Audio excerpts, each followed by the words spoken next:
ఆరోగ్యాభిలాషులందరికీ నా హృదయపూర్వక నమస్కారములు.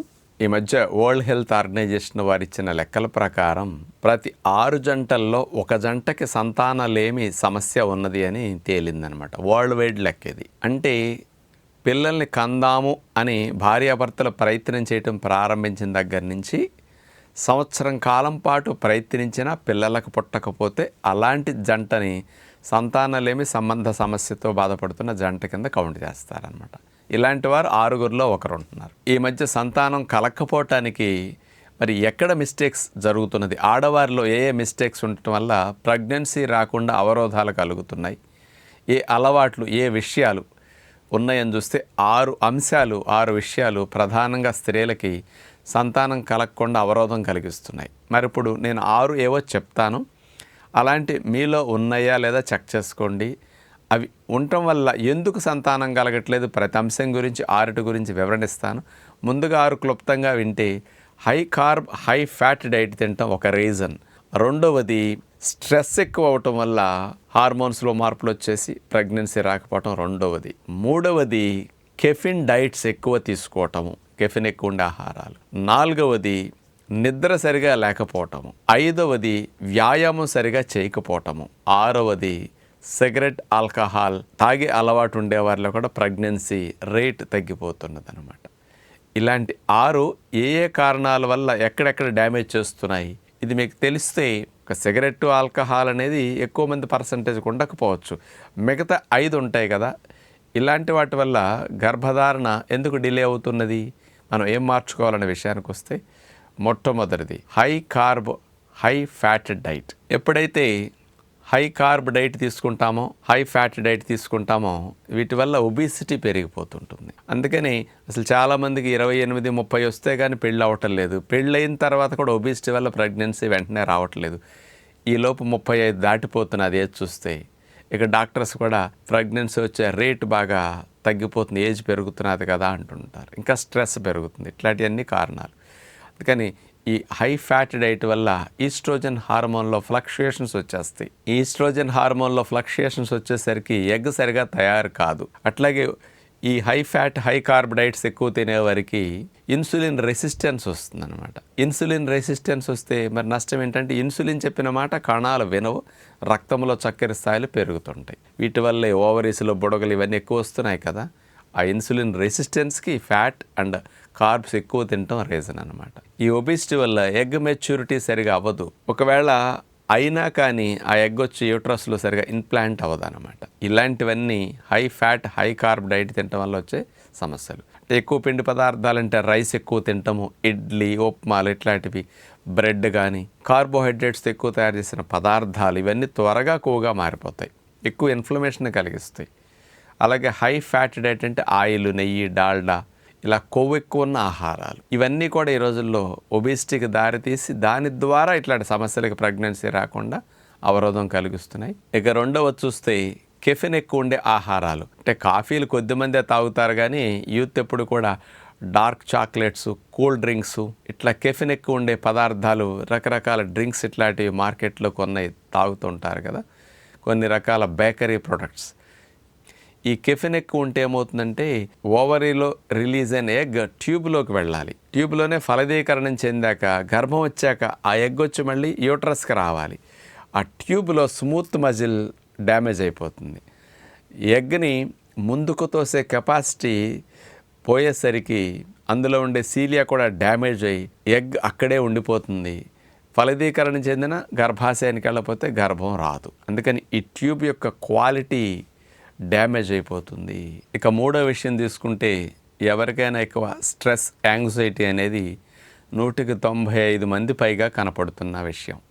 దీనివల్ల ఏమవుతుంది, హార్మోన్ ఫ్లక్చుయేషన్స్ ఎక్కువ వచ్చేస్తాయి. ముఖ్యంగా ఎగ్ డెవలప్మెంట్కి కావాల్సిన FSH హార్మోన్ సరిగా రిలీజ్ కాదు. ఎగ్ రిలీజ్ అవ్వటానికి కావాల్సిన ల్యూటినైజింగ్ హార్మోన్ LH హార్మోన్ సరిగా రాదు. దీనితో మరి ఫోలికల్స్ అవి కూడా సరిగా రావు కదా.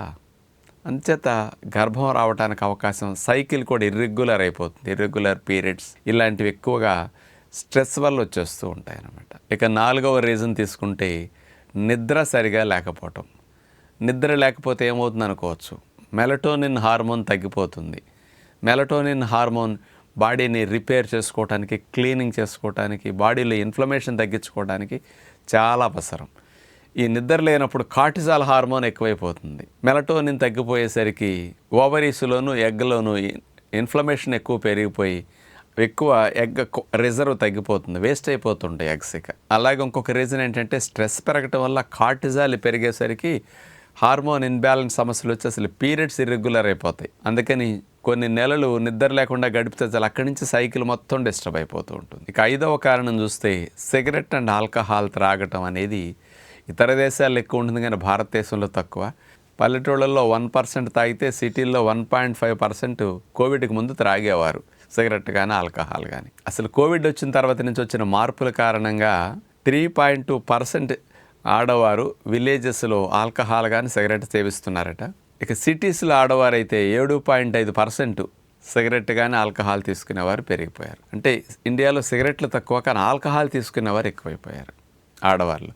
ఇక నీవేం చేస్తాయి, ఎగ్ రిజర్వ్ని తగ్గించేసేస్తుంటాయి. అట్లాగే ఆ ఫెలోపియన్ ట్యూబ్స్ యొక్క ఆరోగ్యాన్ని, ఆ స్మూత్నెస్ని పోగొట్టేస్తాయి. ఎగ్ ట్యూబ్లోకి వచ్చిన ముందుకు జరగటానికి లేకుండా ట్యూబు గట్టిపట్టడం, ముడుచుకోవటం జరిగిందనుకోండి, గర్భం రాదు. వచ్చినా కూడా గర్భాశయంలోకి చేరదు ఫలదీకరణ చెందిన ఎగ్. అంచేత ఆల్కహాల్ ఎక్కువ ఎఫెక్ట్ చేస్తుంది. అందుకని ఇతర దేశాల్లో ఎక్కువ సంతానం కలగపోవటానికి కూడా ఈ అలవాటు ఎక్కువ కారణం అవుతున్నది. ఇక 6వ కారణం తీస్తే ఇక వ్యాయామం చేయనందువల్ల పొట్ట, తొడలు, ఈ పెల్విక్ ఏరియాలో ఫ్యాట్ ఎక్కువ అయిపోతుంటుంది. ఇక్కడ ఫ్యాట్ పెరిగేసరికి ఇన్ఫ్లమేషన్ రిలీజ్ అవుతుంటుంది. ఆ ఇన్ఫ్లమేషన్ ఎగ్ తయారీకి డ్యామేజ్ అవటానికి, ఎగ్ లోపల ఉండే డిఎన్ఏ డ్యామేజ్ అవటానికి ఎక్సర్సైజ్ చేయకపోవటం వల్ల వచ్చిన ఇన్ఫ్లమేషన్ డైరెక్ట్గా డిఎన్ఏ డ్యామేజ్ వరకు ఎఫెక్ట్ చేస్తుందట. ఇలాంటి 6 విషయాలు స్త్రీలకు సంతానం కలగకుండా సంవత్సరాలు గడవటానికి, పోస్ట్పోన్ అవటానికి ప్రధాన కారణాలుగా ఉన్నాయని 2024వ సంవత్సరంలో అనేక పరిశోధన పత్రాలు ఇట్లాంటి పిల్లలు పుట్టకపోవటానికి స్త్రీలకు 6 కారణాలన్నీ ప్రూవ్ చేసిన వాటిని బహ్రా యూనివర్సిటీ హిమాచల్ ప్రదేశ్ వారు ఈ 6 విషయాల్ని మనకు పరిశోధన పత్రం ద్వారా అందించడం జరిగింది.